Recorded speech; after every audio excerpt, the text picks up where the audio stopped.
Good morning students, स्वागत है आप सभी का आपके अपने यूट्यूब चैनल स्टडी अड्डा विद विशाल सर में। लास्ट वीडियो में हमने पढ़ा था एनसीईआरटी क्वेश्चन जो चैप्टर के बीच में आए हुए हैं। हमने सभी क्वेश्चंस कर लिए थे, वो लगभग 18 क्वेश्चंस थे। आज की वीडियो में हम पढ़ेंगे एक्सरसाइज के क्वेश्चंस जो आपकी एनसीईआरटी बुक में पूछे गए हैं। अब जो एक्सरसाइज के क्वेश्चंस हैं वे है लगभग हमारे 15 क्वेश्चन। तो 15 क्वेश्चन को हम आज की वीडियो में कवर करेंगे। जितने भी क्वेश्चंस पहले आ चुके हैं या फिर जो कॉन्सेप्ट में आपको करा दिए गए हैं उन क्वेश्चंस को रिपीट नहीं किया जाएगा, केवल आपको बता दिया जाएगा कि वो क्वेश्चंस आपको कहाँ मिलेंगे, किस वीडियो में मिलेंगे। ठीक है, तो आप उस वीडियो को देख लेंगे। और जिन बच्चों ने चैनल को सब्सक्राइब नहीं किया है वे चैनल को तुरंत सब्सक्राइब करें, क्योंकि अगर आप चैनल सब्सक्राइब नहीं करते हैं तो आपको नई वीडियो को नोटिफिकेशन नहीं मिलेगा। और नोटिफिकेशन प्राप्त करने के लिए जो आपका सब्सक्राइब बटन है, सब्सक्राइब बटन के बराबर में जो बेल आइकन है, बेल आइकन को आप प्रेस कर दीजिए। बेल आइकन प्रेस करने से जो भी नई वीडियो की अपडेट होगी वो सबसे पहले आपके पास पहुंच जाएगी। ठीक है, तो आज की वीडियो को स्टार्ट करते हैं, जिसमें हम पढ़ेंगे एनसीईआरटी क्वेश्चंस। और क्वेश्चन नंबर 1 है आपकी स्क्रीन पर, तो ध्यान से देखिए क्वेश्चन नंबर 1। क्वेश्चन नंबर 1 में क्या पूछा गया है? A solution turns red litmus blue. Its pH likely to be, option A है 1, B है ऑप्शन 4, ऑप्शन C है 5 एंड ऑप्शन D है आपका 10। हिंदी में क्वेश्चन पढ़ेंगे, कोई विलियन लाल लिटमस को नीला कर देता है, इसका pH क्या होगा? 1, 4, 5 या 10। तो अब हम जानते हैं लिटमस क्या है। What is litmus? लिटमस एक इंडिकेटर होता है जिसे हिंदी में हम सूचक कहते हैं। सूचक का कार्य क्या होता है? सूचक हमें बताते हैं अपने कलर में चेंज करके। ठीक है, अपने कलर में चेंज करके ये इंडिकेट करते हैं कि जो सॉल्यूशन है जिसमें उसे डिप किया गया है वो बेसिक नेचर का है या एसिडिक नेचर का है। मतलब कि जिस विलियन में उसे डुबोया गया है वो विलियन क्षारीय प्रकृति का है या अम्लीय प्रकृति का है। तो इन्होंने कहा कि जो रेड लिटमस है वो हो जाता है कैसा? ब्लू हो जाता है। और प्रॉपर्टी हमने पढ़ी है कि जो रेड लिटमस अगर ब्लू हो गया तब क्या होता है, जो सॉल्यूशन है जिसके अंदर इसे डुबोया गया है, डिप किया गया है, वो सॉल्यूशन कैसा है? हमारा बेसिक नेचर का है, अक्षारीय प्रकृति का है। ठीक है, इसके बाद हम सब ने पढ़ा है पीएच स्केल के बारे में। जो पीएच स्केल था वो था 0 से लेकर 14 तक के नंबर्स थे। उस पर 7 क्या था? न्यूट्रल के लिए शो किया गया था कि 7 अगर किसी का पीएच है किसी सॉल्यूशन का तो वो न्यूट्रल होता है इन नेचर। अब 7 से ज़्यादा अगर पीएच कैसा है?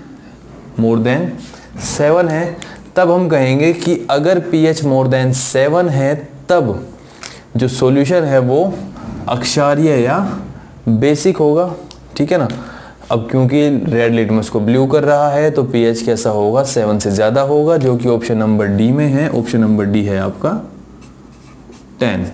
ठीक है, तो क्वेश्चन नंबर 1 का आंसर होगा pH value is 10 of that particular solution. उस विलियन का जो पीएच मान होगा वो कितना होगा? 10 होगा। समझ आ गया होगा क्वेश्चन। इसके बाद क्वेश्चन नंबर 2 देखते हैं। क्वेश्चन नंबर 2 है आपकी स्क्रीन पर।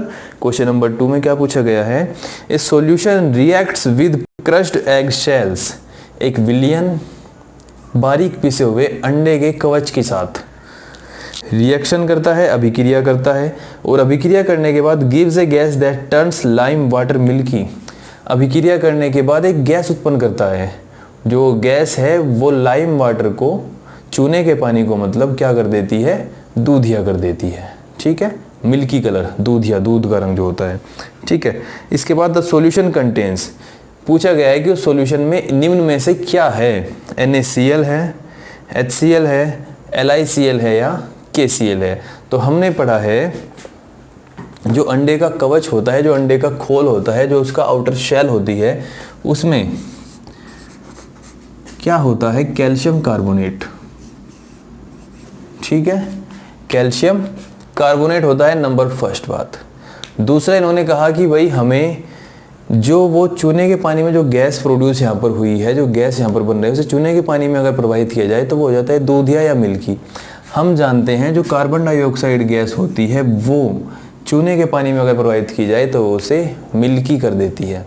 ठीक है, इसके बाद हमें ऑप्शन दिए हैं NaCl, HCl, KCl और LiCl। तो हम सभी जानते हैं प्रॉपर्टी क्या है, अगर CaCO3 की रिएक्शन, कैल्शियम कार्बोनेट की रिएक्शन हाइड्रोक्लोरिक एसिड HCl के साथ हम कराते हैं तब क्या होता है? कैल्शियम क्लोराइड बनता है।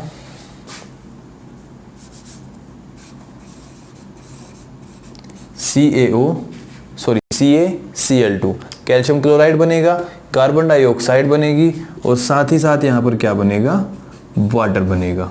ठीक है, अब इक्वेशन को बैलेंस कर लेते हैं, यहाँ पर लिख देते हैं हम 2। इक्वेशन आपकी बैलेंस्ड है। तो अब हम देखते हैं कैल्शियम कार्बोनेट क्या है, एग शेल, जो अंडे का कवच है। सॉल्यूशन में क्या है, HCl है, कैल्शियम क्लोराइड बनेगा, गैस कौन सी गैस है ये, कार्बन डाइऑक्साइड।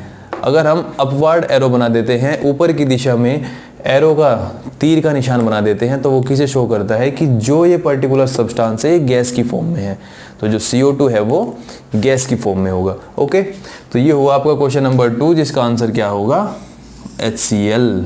ठीक है, तो HCl ऑप्शन को आप टिक कर देंगे। इसके बाद क्वेश्चन नंबर 3 है आपकी स्क्रीन पर। क्वेश्चन नंबर 3 में दिया गया है, ध्यान से पढ़ेंगे सभी बच्चे। जो क्वेश्चन नंबर 3 है, 10 ml of a solution of NaOH is found to be completely neutralised by 8 ml of given solution of HCl।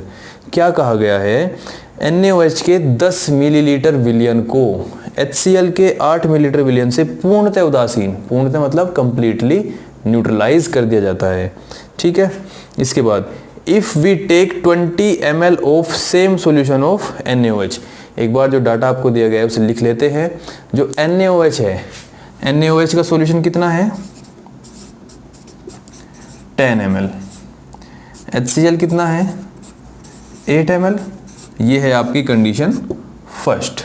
अब सेकंड कंडीशन में इसने क्या कहा है कि अगर सेम, दोनों सॉल्यूशन सेम रखे हैं, उनकी जो स्ट्रेंथ है वो भी सेम है, उनका कंसंट्रेशन सब कुछ सेम है, तो अब इसने कहा है सेम सॉल्यूशन ऑफ NaOH के कितने हैं, 20 ml।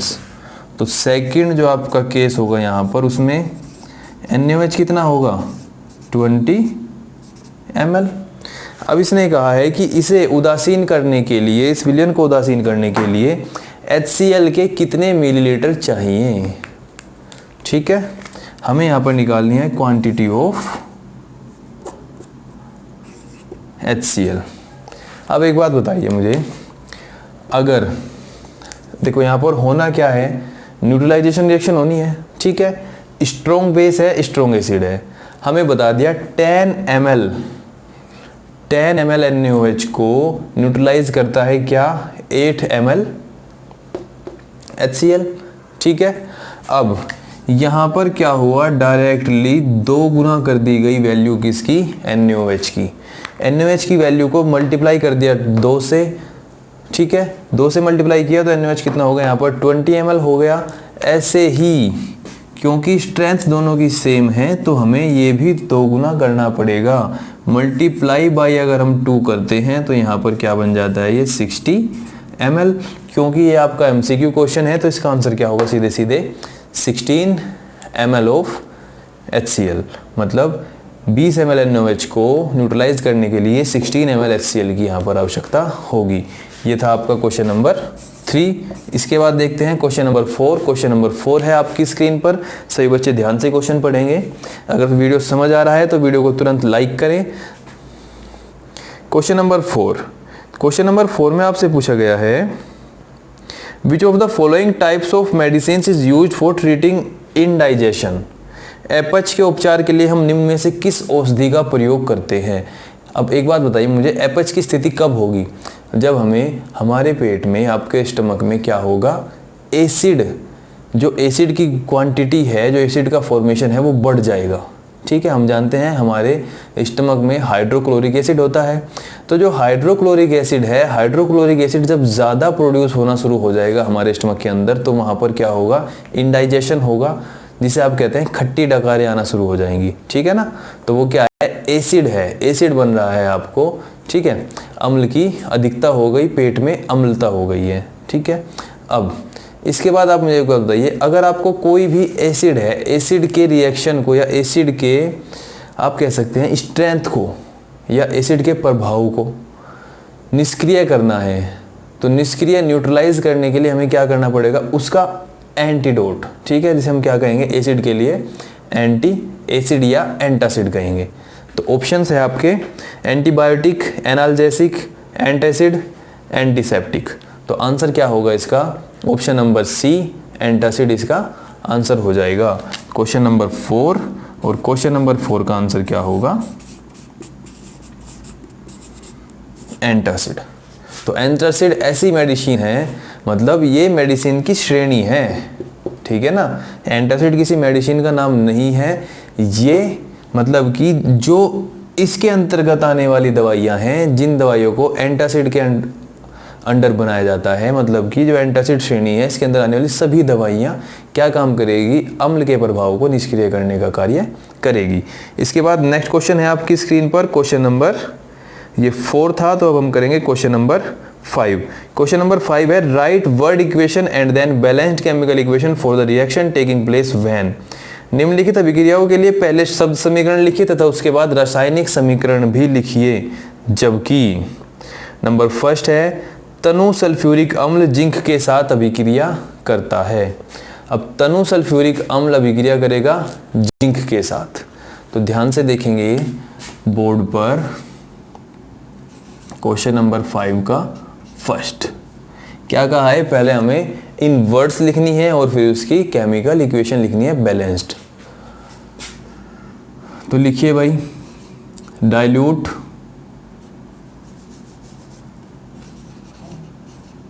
सल्फ्यूरिक एसिड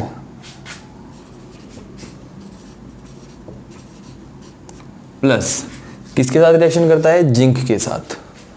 तो जिंक को हम क्या बोलेंगे भाई? वर्ड्स में लिखना है तो जिंक ही बोलेंगे फिर तो। अब एक बात बताइए, मैंने आपको बताया था कि जो जिंक है या मैग्नीशियम है या फिर आयरन है, ये सभी क्या करते हैं? सल्फ्यूरिक एसिड में से या किसी भी डाइल्यूट एसिड में से हाइड्रोजन को डिस्प्लेस कर देते हैं, ठीक है। ये मिलेगा आपको chemical properties of acid and base के नाम से जो हमारी वीडियो है उसमें। अब डाइल्यूट सल्फ्यूरिक एसिड है, जिंक के साथ रिएक्शन कर रहा है, तो यहाँ पर ये क्या बनाएगा? जिंक सल्फेट और प्लस हाइड्रोजन गैस, ठीक है। ये क्या हुई? इन वर्ड्स शब्दों में हुई रिएक्शन। अब इसको हम क्या करेंगे? केमिकल इक्वेशन लिखेंगे इसकी। सल्फ्यूरिक एसिड क्या होता है? H2SO4 होता है। जिन बच्चों ने अब तक ये भी याद नहीं किया है कि एसिड्स, कौन से एसिड का केमिकल फॉर्मूला क्या है, वे बहुत गलत बात है। उन्हें जल्दी से सबसे पहला काम क्या करना है? जो इंपॉर्टेंट साल्ट्स हैं, इंपॉर्टेंट एसिड और बेस है, उनके नाम याद करने हैं, ठीक है। रिएक्शन करनी है जिंक के साथ, यहाँ हमने लिख दिया Zn। अब Zn के साथ रिएक्शन करेगा तो ZnH2 को यहाँ से डिस्प्लेस कर देगा, ठीक है ना। डिस्प्लेसमेंट रिएक्शन होगी यहाँ पर। तो डिस्प्लेसमेंट रिएक्शन होने के कारण ZnSO4 बनेगा प्लस H2, ठीक है। हाइड्रोजन को यहाँ से डिस्प्लेस कर दिया, हाइड्रोजन को यहाँ से रिमूव कर दिया, हटा दिया या निकाल दिया, आप कह सकते हैं। अब मुझे एक बात बताइए, आपके दिमाग में एक डाउट आया होगा, जिन बच्चों ने 9th क्लास में अच्छे से कंपाउंड कैसे बनते हैं वो नहीं पढ़ा। भाई H2 था तब तो यहाँ पर लिखा हुआ था 2, लेकिन जब हमने ZnSO4 बनाया तब यहाँ पर लिखा हुआ है 1, ठीक है। ऐसा कैसे हो रहा है? संयोजकता के बारे में आपने पढ़ा होगा, वैलेंसी के बारे में आपने पढ़ा होगा। तो जो Zn की वैलेंसी है वो लिखी जाएगी SO4 के साथ, जो SO4 की वैलेंसी है वो लिखी जाएगी किसके साथ?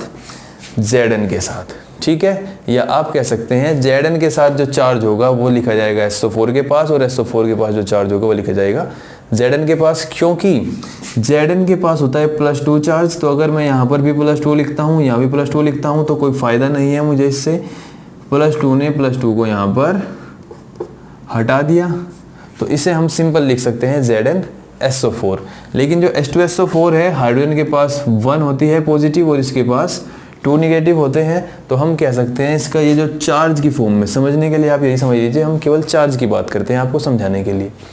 तो जो 2 है, 2 यहाँ पर आएगा, 1 जाता है SO4 के साथ में, इसलिए 1 को शो करना जरूरी नहीं होता। तो हमने यहाँ पर क्या लिखा? H2SO4, ठीक है। इसके बाद इक्वेशन नंबर 2 है आपकी स्क्रीन पर। इक्वेशन नंबर 2 देखेंगे, dilute HCl reacts with magnesium ribbon. जो मैग्नीशियम रिबन है वो रिएक्शन करता है डाइल्यूट HCl के साथ। तो क्या होगा? वर्ड्स में रिएक्शन आप खुद लिख लेंगे, मैं यहाँ पर सीधे सीधे अब आपको रिएक्शन लिख के दिखाऊंगा केमिकल इक्वेशन के रूप में, ठीक है। क्योंकि मैं बोल रहा हूँ ओरली, तो आप सुनकर लिख सकते हैं इक्वेशन को वर्ड्स में। क्या कहा गया है, मैग्नीशियम रिबन, तो वहाँ पर केवल Mg है, ठीक है। प्लस इसने कहा है डाइल्यूट HCl, मतलब HCl क्या है, dilute hydrochloric acid. Magnesium plus dilute hydrochloric acid is equal to क्या लिखेंगे, MgCl2 बनेगा, जिसे आप इन वर्ड्स अगर लिखना है तो क्या लिखेंगे, मैग्नीशियम क्लोराइड लिखेंगे, और प्लस यहाँ पर क्या होगा H2। इक्वेशन बैलेंस करने के लिए यहाँ पर हमने 2 से मल्टीप्लाई कर दी HCl के साथ। अब देखो हुआ क्या, फिर से वही जो आपको बता दिया है, बार बार बता रहा हूँ, मैग्नीशियम जो है या फिर कोई भी मेटल, मैंने आपको बताया आपके इस चैप्टर में जो आपके लिए यूजफुल है, अगले चैप्टर में हम इसके बारे में बहुत विस्तार से पढ़ेंगे, ठीक है ना। रिएक्टिविटी सीरीज पढ़ेंगे जिसमें आपके ये वाला कॉन्सेप्ट बिल्कुल क्लियर कि भाई जो मैग्नीशियम है, जो आयरन है, जो जिंक है, ऐसा क्या है कि वे हाइड्रोजन को यहाँ से रिमूव कर रहे हैं, और ऐसा क्या है कि अगर इसकी जगह कॉपर आ जाए तो वो हाइड्रोजन को रिमूव नहीं कर रहा। तो इन सारे क्वेश्चंस के, इन सारे डाउट्स के आंसर आपको मिल जाएंगे नेक्स्ट चैप्टर में, जब हम इलेक्ट्रोकेमिकल सीरीज या फिर क्या बोलेंगे आप, रिएक्टिविटी सीरीज के बारे में पढ़ेंगे, ठीक है। तो फिलहाल के लिए इतना ही जान लीजिए, जो मैग्नीशियम है, जिंक है, आयरन है, एल्यूमिनियम है, ये आपके इस चैप्टर से रिलेटेड है। तो ये जब किसी डाइल्यूट एसिड के साथ रिएक्शन करती है तो क्या करती है, वहां से हाइड्रोजन को रिमूव कर देती है, ठीक है। अब इक्वेशन नंबर 3, इक्वेशन आपने देख ली होगी, मैं इक्वेशन बोल देता हूँ। इक्वेशन नंबर 3 है dilute sulphuric acid reacts with aluminium powder. Dilute sulphuric acid reacts with aluminium powder. Aluminium क्या है, Al, क्या लिखेंगे वर्ड्स वाली में, aluminium, plus dilute sulphuric acid, तो सल्फ्यूरिक एसिड क्या होता है हमारा, H2SO4, कैसी फॉर्म में है, डाइल्यूट है, ठीक है। तो फिर से वही होगा, क्योंकि जो एल्यूमिनियम है वो मोर रिएक्टिव मेटल है, किसके रेस्पेक्ट में, हाइड्रोजन के रेस्पेक्ट में। तो हाइड्रोजन की अपेक्षा जो एल्यूमिनियम है वो अधिक सक्रिय धातु होने के कारण हाइड्रोजन को यहाँ से रिमूव कर देती है। तो क्या होगा, Al2SO4 का होल थ्राइस बनेगा और प्लस हाइड्रोजन, ठीक है। इक्वेशन बैलेंस करने के लिए, क्योंकि यहाँ पर क्या है, SO4 3 है तो हमने 3 से मल्टीप्लाई की, एल्यूमिनियम 2 है, यहाँ पर 2 से मल्टीप्लाई की। अब हमें केवल और केवल क्या बैलेंस करने हैं, हाइड्रोजन बैलेंस करने हैं। हाइड्रोजन इधर कितने हैं, 2 है, यहाँ पर 3 2 जा 6 है, तो इसके साथ भी 3 से मल्टीप्लाई करिए और आप चेक कर सकते हैं अपनी इक्वेशन को, क्या ये बैलेंस है अथवा नहीं। अगर आप ये इक्वेशन बैलेंस नहीं लगती है तो कमेंट करके हमें सही इक्वेशन आप बताइए कि कौन सी इक्वेशन आपको लगता है कि नहीं सर ने गलत की है, मैं सही करता हूँ, ठीक है ना। अब इसका डी पार्ट है dilute HCl reacts with iron filling. देखो मैंने क्या कहा था, आयरन, मैग्नीशियम, जिंक, एल्यूमिनियम, इस चैप्टर में यही घूमेगी केवल, ठीक है ना। अब इन्होंने कहा dilute HCl reacts with iron filings, तो क्या लिखेंगे, आयरन फिलिंग्स वर्ड्स में लिखेंगे, सिंबल की फॉर्म में Fe लिख देंगे, केवल उसका सिंबल आयरन का, ठीक है। Fe प्लस HCl है डाइल्यूट, HCl डाइल्यूट का हम नीचे लिखते हैं DiL, okay, is equal to, अब डाइल्यूट HCl के साथ रिएक्शन किया किसने, Fe ने, तो ये क्या बनाता है, फेरिक क्लोराइड बनाता है, FeCl3 बनाता है, ठीक है, और साथ में वही होगा, हाइड्रोजन रिमूव होगी, ठीक है ना। तो हाइड्रोजन रिमूव होने के बाद अब 3, देखो भाई हमने यहाँ 3 कर दिया, ठीक है ना। अब अगर मैं यहाँ पर 3 करता हूँ तो ये कितने बनते हैं, 3/2 बनते हैं। कैसे भाई, यहाँ पर 3 हाइड्रोजन है और यहाँ पर जब 3/2 की मल्टीप्लाई हम 2 से करेंगे तो 2 को डिवाइड कर देगा, क्या बचेगा, केवल 3 हाइड्रोजन बचेंगे। इस असुविधा से बचने के लिए आप और क्या कर सकते हैं, इस रिएक्शन में, इस इक्वेशन में 2 से मल्टीप्लाई कर दो पूरी इक्वेशन में, ठीक है ना। 2 से मल्टीप्लाई अगर आपने की, चलो इसे लिखा रहने देते हैं यहाँ पर 3 को, जैसे ही आप 2 से मल्टीप्लाई करेंगे तो मैं इक्वेशन अलग लिख देता हूँ जिससे कि आपको समझने में आसानी रहे। Fe क्या होगा, 2Fe बन जाएगा, 3HCl का क्या होगा 6HCl बन जाएगा, और FeCl3 का क्या होगा 2FeCl3 बन जाएगा, और प्लस में यहाँ पर 3H2, क्योंकि जब हम यहाँ पर इसके साथ में 2 से मल्टीप्लाई करेंगे तो 2 से 2 डिवाइड हो जाएगा, ठीक है ना। तो ये हुआ आपका क्वेश्चन नंबर 5। क्वेश्चन नंबर 5 के बाद देखते हैं क्वेश्चन नंबर 6। क्वेश्चन नंबर 6 है आपकी स्क्रीन पर, compound such as alcohol and glucose also contain hydrogen but are not categorised as acids, describe an activity to prove it. ठीक है, केवल एक्टिविटी कराएंगे, एक्टिविटी ध्यान से समझ लेंगे आप लोग। एक्टिविटी का क्वेश्चन है तो इसका मतलब ये क्वेश्चन ज़्यादा इंपॉर्टेंट नहीं है एग्जाम के पर्पज से, ठीक है। फिर भी आप इसे ध्यान से समझ लेंगे कि कैसे आपको बताया जा रहा है कि जो अल्कोहल है और ग्लूकोज हैं वो ऐसा क्या करते हैं कि भाई जो उन्हें एसिड्स की श्रेणी में या एसिड्स की कैटेगरी में उन्हें नहीं रखा गया, जबकि हाइड्रोजन तो उनके पास भी है, ठीक है ना। अब जब हाइड्रोजन उनके पास भी है तो उनके साथ ऐसा व्यवहार क्यों किया जा रहा है कि उन्हें एसिड की श्रेणी में नहीं रखा जा रहा है, ठीक है। सबसे पहली बात मैं आपको सिंपल लैंग्वेज में एक बार बता देता हूं, जो ग्लूकोज है और जो अल्कोहल है। सबसे पहली बात यह है कि जो एसिड्स होते हैं, एसिड क्या करते हैं, वाटर में डिसॉल्व करने पर हाइड्रोजन आयन रिमूव करते हैं या हाइड्रोजन आयन निकालते हैं, ठीक है। अब हाइड्रोजन आयन निकालने का मतलब क्या है कि जो भी कंपाउंड वाटर में डिसॉल्व करने पर हाइड्रोजन आयन देंगे वे सारे एसिड होंगे। सेम कार्य किया गया किसके साथ, अल्कोहल और ग्लूकोज के साथ। जब ग्लूकोज अल्कोहल को वाटर में डिसॉल्व नहीं किया गया तो उन्होंने वाटर में डिसॉल्व किया गया तो उन्होंने हाइड्रोजन आयन प्रोड्यूस नहीं किए। इसी कारण क्या हुआ, इन दोनों को एसिड्स की श्रेणी में नहीं रखा गया। अब मैंने आपको बताया था कि जो लिक्विड्स होते हैं, लिक्विड में इलेक्ट्रिसिटी का फ्लो होता है आयंस के कारण। तो सिंपल सी बात है, अगर मैं ग्लूकोज का एक सॉल्यूशन बनाता हूँ और दूसरा सॉल्यूशन किसी एसिड का बनाता हूँ, ठीक है, तो जो एसिड होगा, एसिड वाटर में डिसॉल्व होते ही क्या करेगा, आयंस प्रोड्यूस कर देगा, हाइड्रोजन आयन मतलब H पॉजिटिव दे देगा। H पॉजिटिव वहाँ पर क्या करेगा, उस सॉल्यूशन के अंदर इलेक्ट्रिसिटी का फ्लो स्टार्ट कर देगा। अगर ग्लूकोज या अल्कोहल में भी ऐसा ही हुआ तो जो ग्लूकोज या अल्कोहल हैं वो भी क्या होंगे, एसिड की श्रेणी में आएंगे। अगर ऐसा नहीं होता है तो वे एसिड की श्रेणी में नहीं आएंगे। डायग्राम देखेंगे एक बार।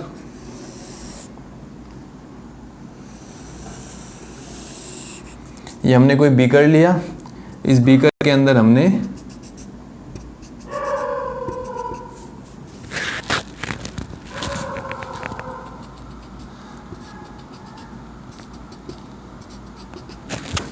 मान लीजिए HCl ले लिया, ठीक है, कैसा है, डाइल्यूट। HCl इसके अंदर भर लिया। अब हमने यहाँ पर क्या किया, मेटल की रोड लगा दी, जिन्हें क्या बोलते हैं, इलेक्ट्रोड्स बोलते हैं, ठीक है। 2 मेटल की रोड यहाँ पर लगा दी। अब मेटल की रोड का कनेक्शन हमने किसके साथ कर दिया,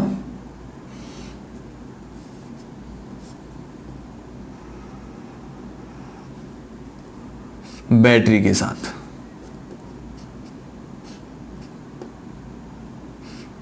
और यहां पर हमने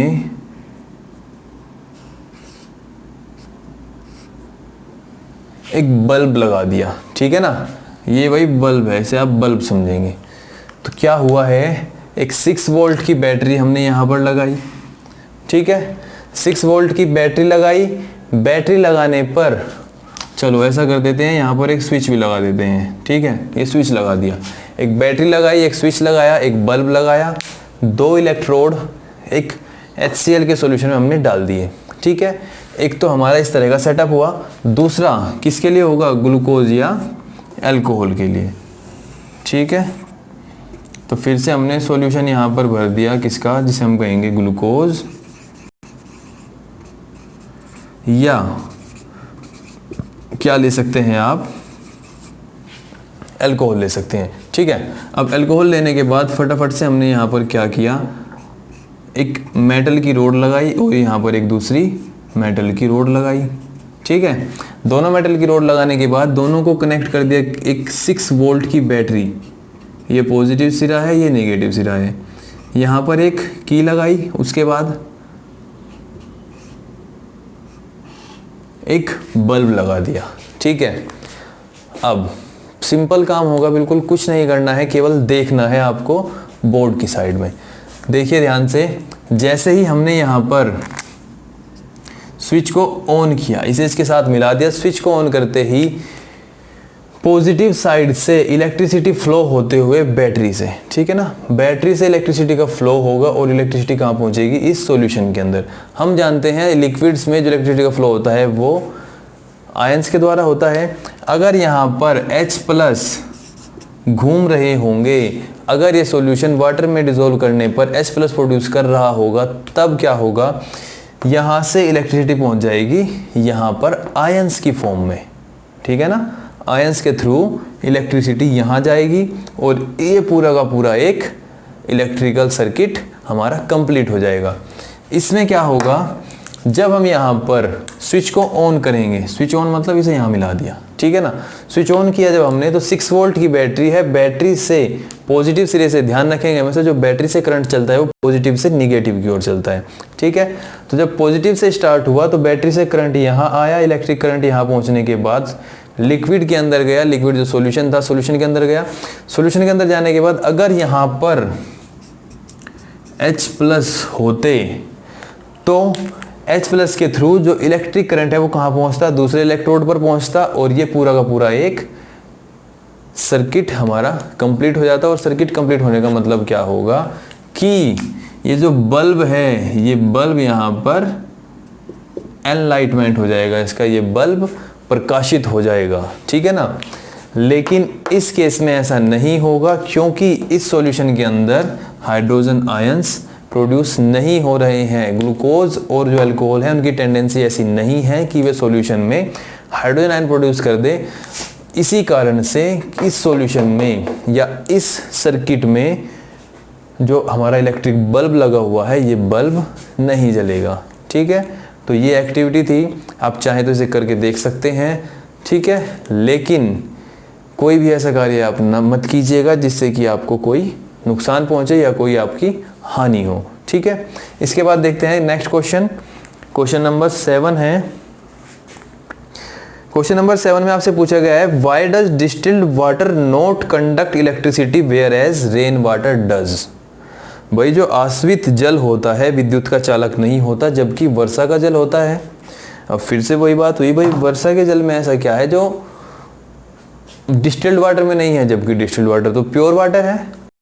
डिस्टिल्ड वाटर कहाँ मिलेगा आपको, जो इंजेक्शंस आते हैं डॉक्टर के यहाँ से, जो इंजेक्शन मिलते हैं आपको, जो आपके इंजेक्शन पाउडर की फॉर्म में होते हैं, उनके साथ में आपको एक प्लास्टिक की शीशी मिलती है छोटी सी, ठीक है। उस पैकेजिंग के अंदर आपको वाटर मिलता है जो उस इंजेक्शन में मिलाया जाता है। अब उसने, डॉक्टर ने ऐसा क्यों किया, सबसे पहला कारण, वहीं से आपका आंसर अपने आप निकल के आएगा।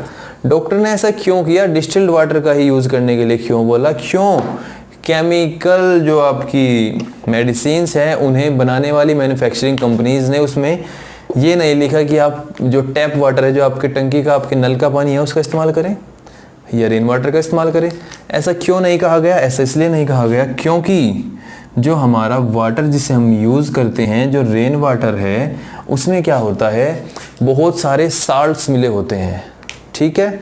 अब एटमॉस्फेयर में इम्प्योरिटीज़ हैं, इम्प्योरिटीज़ में कुछ ऐसे हैं जो वाटर के साथ रिएक्ट करके एक साल्ट का फॉर्मेशन कर लेते हैं, या फिर हम कह सकते हैं कि जो हमारे टैप वाटर है, नॉर्मल वाटर है जिसे हम यूज़ करते हैं, उसमें क्या होता है, काफ़ी सारे साल्ट मिले हुए होते हैं। और इन साल्ट के कारण ही हम क्या देखते हैं कि अलग अलग स्थानों पर पानी का स्वाद, जो टेस्ट है वाटर का, वो अलग अलग होता है। जबकि हमने क्या पढ़ा है, जो वाटर है, water is a colourless, tasteless and odourless liquid. जो वाटर है वो रंगहीन, गंधहीन तथा स्वादहीन द्रव है। फिर ऐसा क्यों हो रहा है कि जैसे जैसे हम स्थान बदल रहे हैं तो वाटर का जो पानी का स्वाद है वो बदल रहा है। उसका कारण यही है कि किसी स्थान पर लवण ज़्यादा मिले हुए हैं, किसी स्थान पर लवण कम मिले हुए हैं पानी के अंदर, किसी स्थान पर अलग प्रकार के हैं, दूसरे स्थान पर अलग प्रकार के हैं। ठीक है, तो बिल्कुल सेम। अब वहीं से मैंने आपको बता दिया साल्ट्स हैं। अब साल्ट कैसे होते हैं, मैंने आपको जब साल्ट्स के बारे में पढ़ाया था तो मैंने बताया था all salts are ionic compound, सभी लवण आयनिक पदार्थ होते हैं। ठीक है, आयनिक यौगिक होते हैं।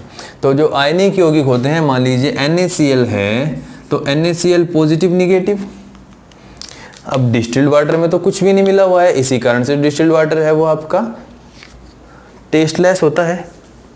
ठीक है ना, तो डिस्टिल्ड वाटर में क्योंकि कोई भी साल्ट मिला हुआ नहीं है, इसी के कारण डिस्टिल्ड वाटर में इलेक्ट्रिसिटी का फ्लो नहीं होता है। क्योंकि वहाँ पर साल्ट नहीं होगा तो आयंस नहीं बनेंगे, आयंस नहीं बनेंगे तो लिक्विड में इलेक्ट्रिसिटी का फ्लो कैसे होगा।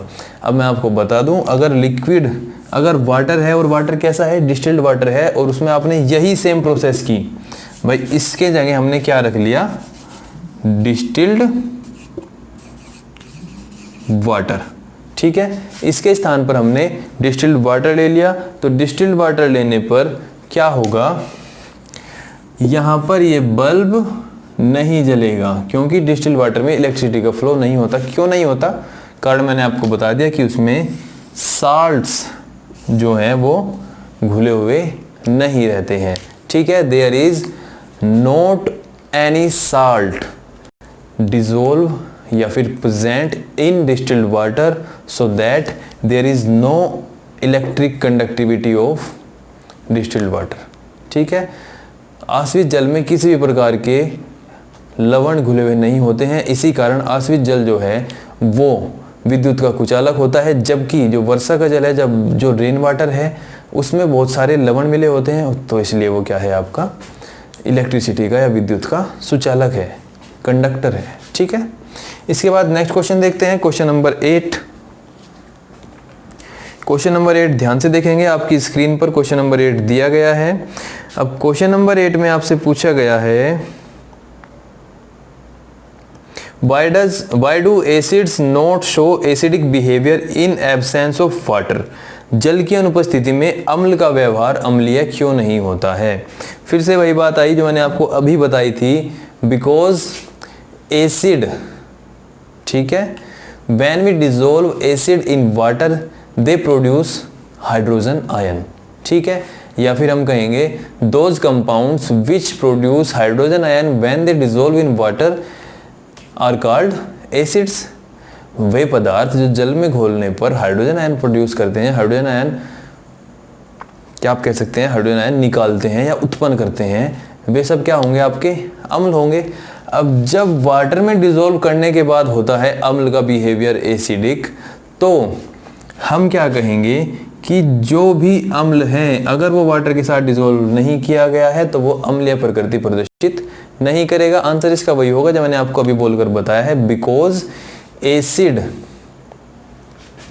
When we dissolve acid in water they produce hydrogen ion and they show their acidic nature. इसका एग्जांपल दूसरा मैं आपको बताता हूं। हमने एक क्वेश्चन पढ़ा था कि जो लिटमस पेपर है, शुष्क लिटमस पत्र, जो फर्स्ट पार्ट था एनसीईआरटी क्वेश्चंस का, हमने क्वेश्चन पढ़ा था शुष्क लिटमस पेपर मतलब dry litmus paper dry acid के साथ रिएक्शन नहीं करता है, कोई भी कलर शो नहीं करता है। तो उसका कारण क्या था कि जब तक एसिड वाटर के संपर्क में नहीं आएगा, ठीक है, वाटर के कांटेक्ट में एसिड नहीं आएगा, तब तक वो एसिडिक बिहेवियर शो नहीं करेगा। जो एसिडिक बिहेवियर होगा उसका वो सॉल्यूशन की फॉर्म में ही वर्क करता है। ठीक है, समझ आ गया होगा। नेक्स्ट क्वेश्चन आपकी स्क्रीन पर है, question number 9। 5 solutions ABCDE when tested with universal indicator. Universal indicator आपको जब सूचक के बारे में पढ़ाया था तो मैंने आपको बताया था कि एक होता है यूनिवर्सल इंडिकेटर, जिसे हम क्या कहते हैं, सार्वत्रिक सूचक कहते हैं। इसमें क्या होता है, अलग अलग रंग की पट्टियां होती हैं, ठीक है, और वही पट्टियां क्या बताती हैं आपको कि देखो इसमें आपको बहुत सारी स्ट्रिप्स मिलती हैं अंदर, ठीक है। उन स्ट्रिप्स को आप क्या करते हैं, जो भी सॉल्यूशन आप मान लीजिए आपके पास 5 सॉल्यूशन ABCDE है, तो पांचों में आपने अलग अलग पट्टी को डिप कर लिया। डिप करने के बाद जैसे ही थोड़ा सुखाया तो देखा उसका कलर कैसा है, जो आपको यूनिवर्सल इंडिकेटर का सबसे ऊपर की जो पट्टी होगी कलर्ड, उसमें अलग अलग रंग की छोटी छोटी पट्टियां बारीक बारीक लेयर्स बनी होगी। तो आप देखेंगे जो स्ट्रिप आपने डुबोई थी उसका कलर उनमें से कौन सी के साथ मैच कर रहा है, जिसके साथ ही मैच करेगा उसी के अकॉर्डिंग उसका पीएच मान आप डिफाइन कर देंगे, ठीक है ना। तो उसे हम क्या कहते हैं, यूनिवर्सल इंडिकेटर या सार्वत्रिक सूचक कहते हैं। अब ABCDE 5 विलियन है, सार्वत्रिक सूचक से इनकी जांच की जाती है। पीएच मान पहले का 4 आया, ठीक है भाई। व्हाइट बोर्ड पर आपको आपकी स्क्रीन पर क्वेश्चन दिखाई दे रहा होगा, पहले का पीएच क्या आया 4। तो मैंने यहां पर लिखा question number 9,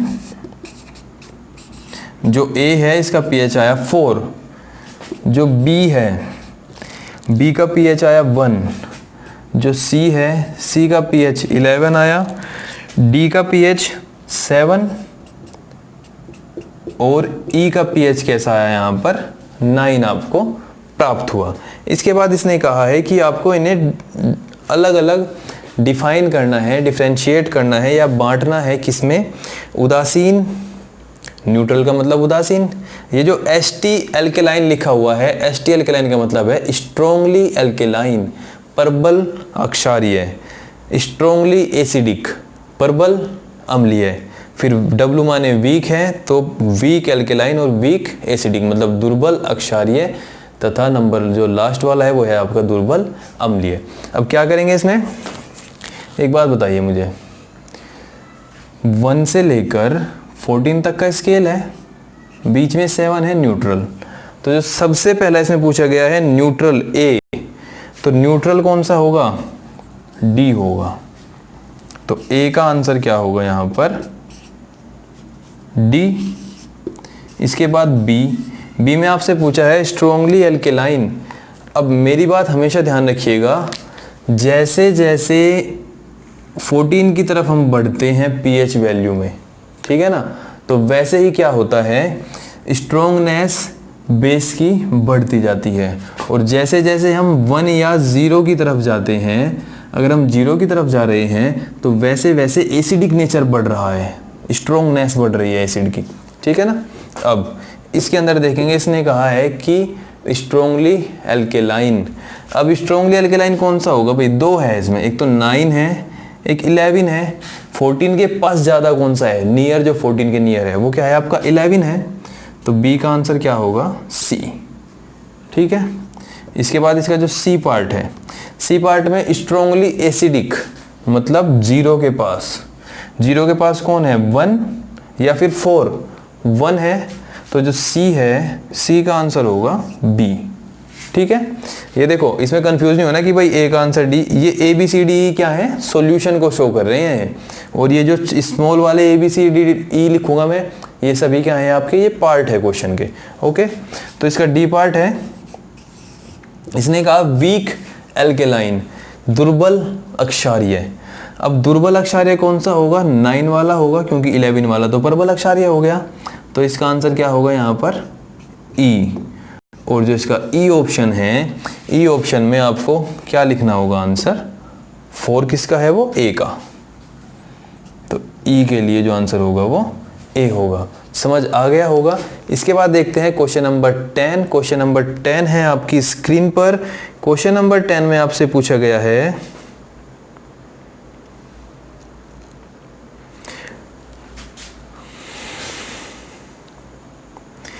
equal length of magnesium ribbon is taken in test tube A and B, ठीक है। HCl is added to the test tube A and CH3COOH added to the test tube B। अब सीधी सी बात है, क्या कहा गया है, आपको 2 मैग्नीशियम के रिबन दिए, इक्वल लेंथ के हैं, बराबर है, कोई छोटा बड़ा नहीं है। कभी आपको होगी एक बड़ा था एक छोटा, ना ऐसा कुछ नहीं है, दोनों की लंबाई समान है। एक को तो डुबो दिया हमने HCl में और दूसरे को डुबोया किसमें, CH3COOH। HCl क्या होता है, हाइड्रोक्लोरिक एसिड, और CH3COOH क्या होता है आपका एसिटिक एसिड, जिसे आप पढ़ेंगे किसमें, जब आप चैप्टर नंबर 4 पढ़ेंगे, कार्बन एंड इट्स कंपाउंड्स पढ़ेंगे, क्योंकि वो एक ऑर्गेनिक कंपाउंड है, ठीक है ना। अब यहाँ पर मैंने आपको क्या कहा है, मैग्नीशियम के रिबन है इक्वल लेंथ के, एक को HCl में डिप किया है, एक को किया है CH3COOH में। तो हमेशा ध्यान रखेंगे जो HCl होता है, HCl एक स्ट्रॉन्ग एसिड है और जो CH3COOH है वो एक वीक एसिड है। ठीक है, अब मुझे एक बात बताइए, जो स्ट्रॉन्ग एसिड होगा, स्ट्रॉन्ग एसिड जब मैग्नीशियम के साथ रिएक्शन करेगा, हम जानते हैं हाइड्रोजन गैस प्रोड्यूस होगी। ऐसे ही जब आपका CH3COOH जो है वो एसिड तो है भाई, तो एसिड की नेचर तो शो करेगा ही, हाइड्रोजन गैस यहाँ भी प्रोड्यूस होगी। लेकिन जो हाइड्रोजन के प्रोड्यूस होने की या हाइड्रोजन के डिस्प्लेस होने की क्वांटिटी होगी वो किसकी ज़्यादा होगी? हमने क्या कहा था, स्ट्रॉन्ग कौन से होते हैं? स्ट्रॉन्ग वे होते हैं जिनकी आयनाइजेशन ज़्यादा होता है। तो आयनाइजेशन किसका ज़्यादा होगा? स्ट्रॉन्ग वाले का। और जिसका आयनाइजेशन ज़्यादा होगा उसमें गैस ज़्यादा प्रोड्यूस होगी, जिसमें ज़्यादा गैस प्रोड्यूस होगी उसमें जो एफरवेसेंस होती है वो ज़्यादा होगी। ठीक है, समझे बात को? तो इसका आंसर क्या है? बिकॉज HCl, भाई इसने लास्ट में इसमें पूछा है in which test tube will the fizzing, fizzing मतलब बुदबुदाहट, जिसे आप एफरवेसेंस भी कह सकते हैं। ठीक है ना, तो जो फिजिंग है वो मोर विगोरसली मतलब कि अधिक तीव्रता से। ठीक है, एंड वाई, भाई किस प्रश्नली में ज़्यादा तीव्रता से बुदबुदाहट होगी और क्यों होगा ऐसा? तो प्रश्नली ए में जिसके अंदर HCl है, तो पहला आंसर क्या होगा? Test tube A. उसके बाद जो y पूछा गया है उस y का आंसर आप क्या देंगे? जब आपसे कहा जाएगा कि जो HCl है और CH3COOH है दोनों में क्या अंतर है? Because HCl is stronger than, या HCl is a stronger acid than CH3COOH, so this produce more hydrogen ions as well as more hydrogen gas. ठीक है, so that the fizzing occur in test tube A is more than test tube B। Hindi में क्या लिखेंगे? HCl की प्रबलता CH3COOH से ज़्यादा है। ठीक है, HCl हाइड्रोक्लोरिक एसिड की प्रबलता एसिटिक एसिड से ज़्यादा है, जिस कारण हाइड्रोक्लोरिक एसिड के आयनन की मात्रा ज़्यादा होगी तथा हाइड्रोजन गैस भी ज़्यादा प्रोड्यूस होगी, जिससे कि प्रश्नली A में बुदबुदाहट अधिक तीव्रता से उत्पन्न होगी। किसकी तुलना में? प्रश्नली B की तुलना में। ठीक है, तो ये हुआ इसका आंसर। और ये कौन सा था? क्वेश्चन नंबर आपका 10। तो क्वेश्चन नंबर 10 तक यहाँ पर आपके कंप्लीट होते हैं। इसके बाद हम पढ़ेंगे क्वेश्चन नंबर 11। क्वेश्चन नंबर 11 है आपकी स्क्रीन पर। क्वेश्चन नंबर 11 ध्यान से देखेंगे सभी बच्चे। फ्रेश मिल्क, दूध के बारे में बात की गई है, सभी बच्चे दूध पीते ही होंगे। तो fresh milk has a pH of 6, मतलब कि वो क्या है? Near about neutral. अब 6 भी हो सकता है, 6.4 भी हो सकता है। ठीक है ना, तो उसमें आपको कंफ्यूज नहीं होना है। ठीक है, दही बनने में इसके pH में क्या परिवर्तन होगा? How do you think the pH will change when it turns into curd? अब एक बात मुझे बताइए, जो pH है दूध का 6 बताया या 6.1234 कुछ भी आपको बता दिया, उसके बाद आपसे पूछा गया है कि जब ये दही में कन्वर्ट होगा तो इसका pH पर क्या इफेक्ट होगा? आप मुझे बताइए कि जब अगर हम खट्टेपन की बात करते हैं, 8th क्लास में चले जाते हैं, 7th क्लास में चले जाते हैं, वहाँ पर जो हमने एसिड की डेफिनेशन पढ़ी थी, हमने क्या पढ़ा था? Acid word is derive from A Latin word एशियर। ठीक है, जो एसिड शब्द है वो एक लैटिन भाषा के शब्द एशियर से बना है। ठीक है, और एशियर का मतलब क्या होता है? खट्टा। तो वहाँ पर हमने डेफिनेशन पढ़ी थी, जो पदार्थ स्वाद में खट्टे होते हैं वे एसिड कहलाते हैं। उस बात को अप्लाई कर देंगे इसमें। अब मुझे बताइए, जो ज़्यादा खट्टा होगा वो ज़्यादा प्रबल होगा, जो कम खट्टा होगा वो कम प्रबल होगा। अब 6 क्या है? 6 अगर हम pH स्केल के अकॉर्डिंग देखेंगे तो एसिडिक नेचर है, लेकिन वीक एसिड है।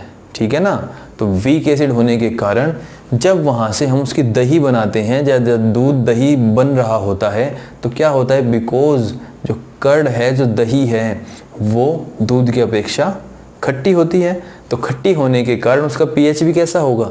डाउन होगा। किससे? दूध से। ठीक है, तो हम क्या कहेंगे?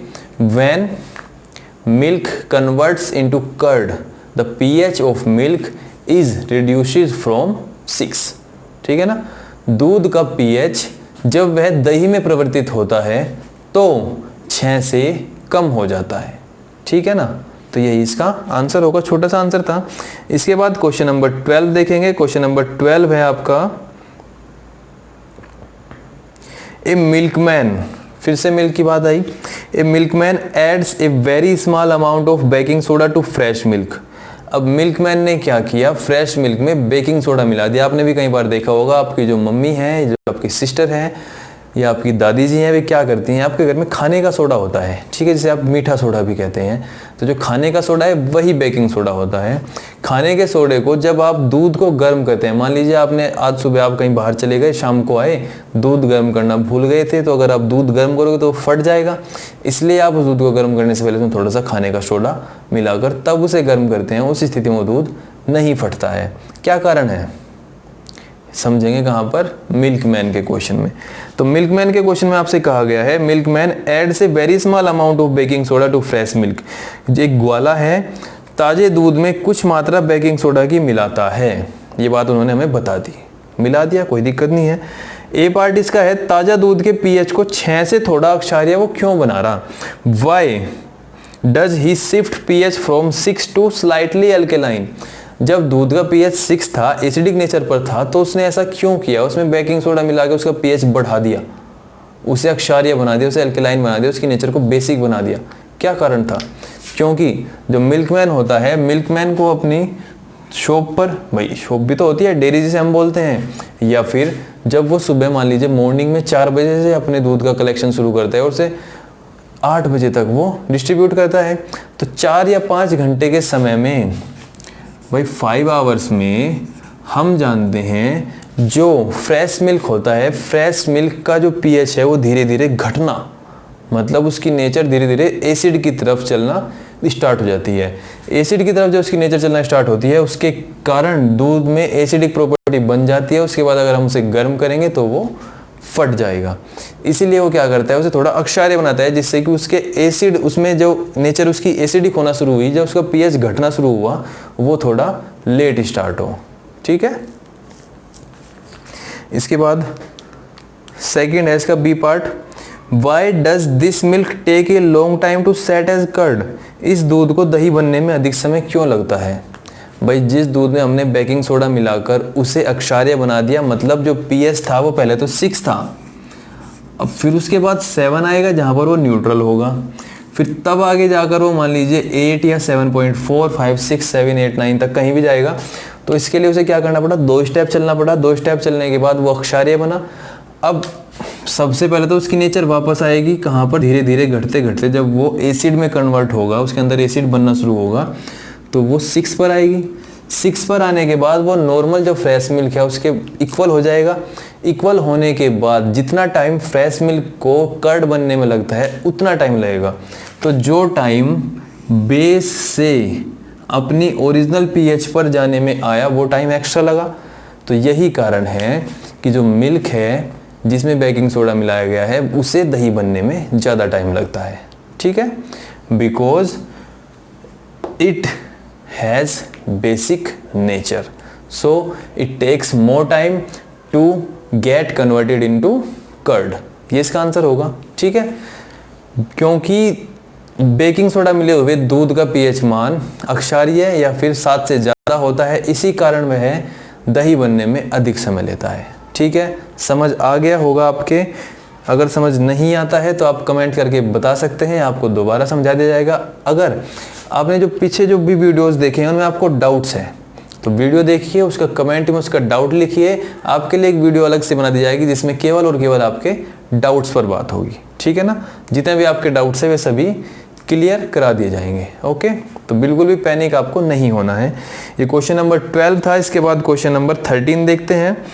क्वेश्चन नंबर 13 में आपसे कहा गया है, पीओपी को आर्द्रता रोधी बर्तन में रखा जाता है, क्यों। POP should be stored in moisture proof container, why. Screen पर क्वेश्चन है, ध्यान से देख लेंगे। जो पीओपी है उसे मॉइस्चर प्रूफ कंटेनर में रखने की बात कही गई है। जो इससे पहली वीडियो थी उसमें आपको एक इक्वेशन कराई गई थी जिसमें पीओपी की रिएक्शन थी वाटर के साथ, तो बिल्कुल सेम वही आप देख लेंगे एक बार, क्योंकि मॉइस्चर क्या है, मॉइस्चर में नमी है, नमी मतलब आर्द्रता, और वहाँ पे क्या है H2O प्रेजेंट है। तो H2O के साथ अगर रिएक्शन कर लिए एक बार पीओपी ने, तो वो क्या बन जाएगा, चट्टान की तरह कठोर, और वो यूजफुल नहीं रहेगा। ठीक है, तो वही इक्वेशन देखेंगे और वही इसका आंसर है। ठीक है, because when POP reacts with water it converts into gypsum which is a rock strong material, okay, या रॉक स्ट्रॉन्ग सब्सटेंस। यही इसका आंसर होगा कि जब प्लास्टर ऑफ पेरिस जल के साथ अभिक्रिया करता है तो वह जिप्सम का निर्माण करता है। अभिक्रिया मैंने आपको कराई थी कल, सॉरी परसों, जो भी आपको वीडियो दी गई थी उसी वीडियो में। ठीक है, तो उस वीडियो के अंदर आपको जो इक्वेशन कराई गई है, या पहले भी जब हमने साल्ट्स पढ़ा था, साल्ट्स में हमने पीओपी पढ़ा था, पीओपी की हमने यूजेस पढ़े थे, तब हमने पीओपी की रिएक्शन कराई थी वाटर के साथ, और क्या बना था CaSO4 इंटू 2H2, जिसे हम क्या कहते हैं, जिप्सम कहते हैं। वहां से आप देख लेंगे, समझ लेंगे। इसके बाद क्वेश्चन नंबर 14 है। क्वेश्चन नंबर 14, उदासीनीकरण अभिक्रिया बताइए, 2 उदाहरण भी दीजिए। उदासीनीकरण अभिक्रिया, न्यूट्रलाइजेशन, थंबनेल देखेंगे, बड़ा बड़ा लिखा हुआ है न्यूट्रलाइजेशन रिएक्शन, उस वीडियो को आप देखिए, न्यूट्रलाइजेशन आपकी क्लियर हो जाएगी।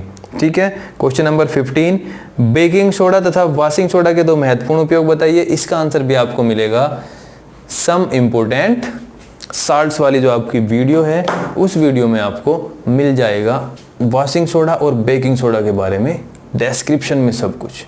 ठीक है, डिस्क्रिप्टिव विस्तार से। तो आज की वीडियो में अगर आपको सब कुछ समझ आया है तो जल्दी से वीडियो को लाइक कर दीजिए, शेयर कर दीजिए अपने फ्रेंड्स के साथ, ताकि उन्हें भी जो आप पढ़ रहे हैं, जो आप समझ रहे हैं, जो आप सीख रहे हैं, ऐसा ही सीखने का मौका मिले। आज की वीडियो में आप अगर कोई भी डाउट, कोई भी क्वेश्चन, कोई भी क्वेरी है तो आप उसे जल्दी से कमेंट बॉक्स में लिखकर हमें बता सकते हैं। आपके हर एक डाउट पर वर्क किया जाएगा और आपकी हर एक प्रॉब्लम को सोल्व करने की कोशिश की जाएगी।